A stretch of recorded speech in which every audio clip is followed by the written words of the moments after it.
पालकमंत्री प्रताप सरनाईक यांच्याकडून नुकसानग्रस्त शेतकऱ्यांना 101 गोधनांची दिवाळी भेट। आसमानी संकटाने उद्ध्वस्त झालेल्या शेतकऱ्यांच्या संसारात आता नव्या आशेचा किरण उजळला आहे। सप्टेंबर महिन्यात झालेल्या अवकाळी पावसाने धाराशिव जिल्ह्यातील शेतकऱ्यांचे घरटी, शिवारं आणि गोठे वाहून नेले होते। मात्र या वेदनेच्या काळातही त्यांच्या डोळ्यात पुन्हा नवजीवनाची चमक आणणारा एक हृदयस्पर्शी उपक्रम सुरू करण्यात येत आहे।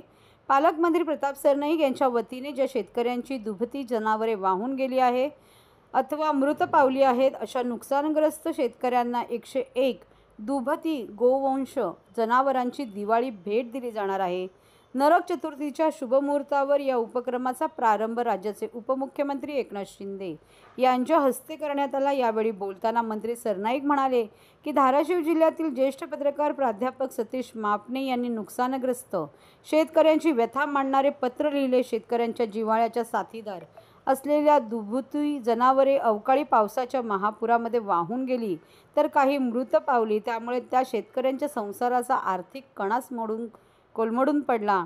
त्यामुळे अशा शेतकऱ्यांना पुन्हा नव्याने उभा राहण्यासाठी दुभती जनावरे द्यावी अशी संकल्पना त्यांनी मांडली। अर्थात दरवर्षी दिवाळीनिमित्त शिवसेना पक्षाचे नेते आणि उपमुख्यमंत्री एकनाथ शिंदे यांना सरनाईक कुटुंबाकडून विशेष भेट दिली जाते। यावेळी धाराशिव जिल्ह्याचे पालकमंत्री पदाची जबाबदारी देणाऱ्या आपल्या नेतृत्वाला आगळ्या-वेगळ्या उपक्रमाच्या माध्यमातून भेट द्यावी या उद्देशाने ज्या शेतकऱ्यांची दुभती जनावरे महापूरमध्ये वाहून गेली अशा शेतकऱ्यांना आर्थिक पाठबळ देण्याकरिता त्यांच्या उपजीविकेचे साधन म्हणून 101 दुभती गोवंश जनावरे भेट देऊन शेतकरी कुटुंबाच्या जीवनात नवचैतन्य फुलवण्याचा संकल्प या कार्यक्रमातून प्रत्यक्षात उतरवण्याचा प्रामाणिक प्रयत्न असल्याचे प्रतिपादन मंत्री सरनाईक यांनी केले आहे।